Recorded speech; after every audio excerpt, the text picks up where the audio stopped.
This channel does not promote any violent, harmful, or illegal activities. All content provided by this channel is meant for an educational purpose only. Top quality और consistent performance के लिए सिर्फ silver pump नाम याद रखना।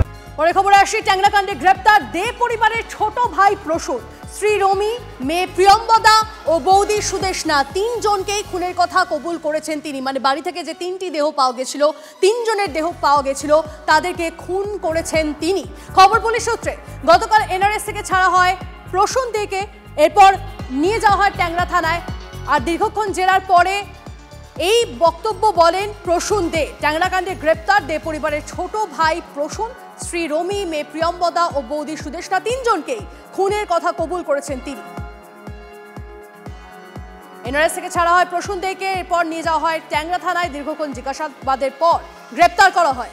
এই মুহূর্তে যে আপডেট সামনে আসছে জানিয়ে রাখি আপনাদেরকে, ট্যাংরাকাণ্ডে গ্রেপ্তার দে পরিবারের ছোট ভাই প্রসূন। এই প্রসূনের স্ত্রী রমি, মেয়ে প্রিয়ম্বদা এবং বৌদি সুদেশনা তিনজনকেই খুন করেছে, এমনটাই তিনি জানান। সুপ্রিয় আমাদের প্রতিনিধি আমাদের সঙ্গে রয়েছেন, এই মুহূর্তের আপডেটটা নিয়ে নি। সুপ্রিয়, দেখো, আজ আর কিছু সময় পরেই প্রসূন দে, তাকে ট্যাংরা থানার পুলিশ ইতিমধ্যেই তিনজনকে খুনের অভিযোগে গ্রেপ্তার করেছে। তাকে আদালতে পেশ করা হবে এবং সেক্ষেত্রে পুলিশের তরফ থেকে হেফাজতে চেয়ে আবেদন জানানো হবে।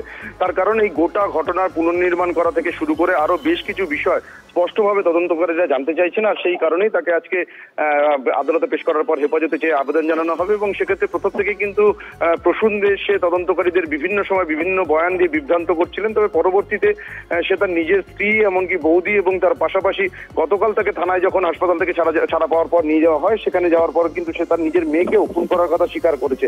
আর এই তিন খুনের অভিযোগেই কিন্তু প্রসূন দে তাকে ইতিমধ্যে গ্রেপ্তার করেছে ট্যাংরা থানার পুলিশ। আজ শিয়ালদা আদালতে পেশ করার পর হেফাজতে চেয়ে আবেদন জানানো হবে পুলিশের তরফ থেকে। বেশ, নজর রাখুন সুপ্রিয়, ধন্যবাদ।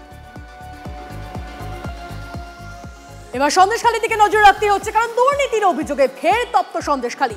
বেরমজুর 2 নম্বর পঞ্চায়েতের তৃণমূল প্রধান হাজী সিদ্দিক মোল্লার বিরুদ্ধে দুর্নীতির অভিযোগে সরব দলেরই পঞ্চায়েত সদস্যরা। সিদ্দিক মোল্লার গ্রেপ্তারের দাবিতে বিক্ষোভ। এই মুহূর্তে সেই ছবি দেখছেন আপনারা। গতকাল উন্নয়ন সংক্রান্ত বৈঠক ছিল বেরমজুর 2 নম্বর পঞ্চায়েত অফিসে। বৈঠকে প্রধানের দুর্নীতি নিয়ে সরব হন তৃণমূলের পঞ্চায়েত সদস্যরা। মনরেগা প্রকল্পে কোটি টাকা আত্মসাৎ, পঞ্চায়েত বিল্ডিং সংস্কারের নামে টাকা লুট সহ একাধিক দুর্নীতির অভিযোগ প্রধানের বিরুদ্ধে। মুখ খোলায় শেখ শাহজাহানের নাম করে পঞ্চায়েত সদস্যদের হুমকি দেওয়ার অভিযোগ প্রধানের বিরুদ্ধে। বৈঠকের মধ্যে ভিডিওর সঙ্গেও অভব্য আচরণের অভিযোগ, থানায় অভিযোগ দায়ের হয়েছে।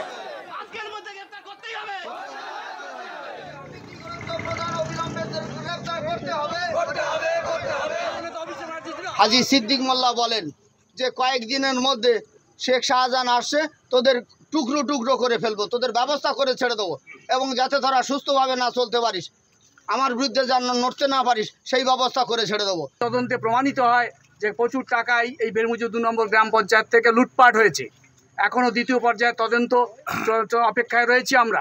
এর মধ্যে ডেভেলপমেন্টের ব্যাপারে মিটিং চলাকালীন আমরা যখন প্রমাণ প্রুফগুলো আবারও ডিপিআরডিএ ম্যাডামের কাছে হাজির করি, সেই সময় আমাদের প্রধান, দায়িত্বপ্রাপ্ত প্রধান, বর্তমানে দুর্নীতিগ্রস্ত প্রধান হাজী সিদ্দিক মোল্লা আমাদের মেম্বারদের উপর চড়া হয় এবং অশ্লীল ভাষায় গালিগালাজ শুরু করে, এমনকি জুতো পেটা করব বলে আমাদের উপর হুমকি দেওয়া হয়, মারধর পর্যন্ত করতে আসে।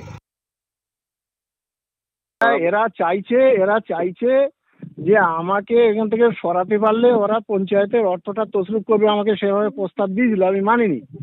যার জন্য ওরা আমাকে সরাতে চাইছে। ওরা নতুন প্রধান তৈরি করে সরকারি অর্থটা তছরুপ করবে, এটা ওদের মূল উদ্দেশ্য। সম্পূর্ণ ভিত্তিহীন। আমি তদন্ত চাইছি, তো সেটা হোক না।